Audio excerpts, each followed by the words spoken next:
नाशिकचं भोंदू खरात प्रकरण ताजं असतानाच निफाड तालुक्यातील धरणगाव खडक येथील भोंदूबाबावर लैंगिक अत्याचार आणि जादूटोणा विरोधी कायद्याअंतर्गत गुन्हा दाखल. कायद्याच्या बालेकिल्ल्यात भोंदूबाबांचा बोलबाला. नाशिकच्या निफाड तालुक्यातील धरणगाव खडक इथे आणखी एका भोंदूबाबावर लासलगाव पोलिसात लैंगिक अत्याचार आणि जादूटोणा विरोधी कायद्याअंतर्गत गुन्हा दाखल झालाय. त्यामुळे एकच खळबळ उडाली आहे.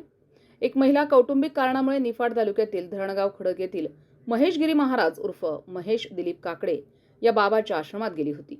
या महेशगिरी बाबांना मुलीवर भूतबाधा झाली असून विविध पूजन विधी केले. त्यानंतर मुलीचा नंबर मिळवून तिला विश्वासात घेत उपचाराच्या नावाखाली नाशिक शहरातील त्र्यंबक रोड परिसरात असलेल्या एका लॉजवर नेऊन लैंगिक अत्याचार केले.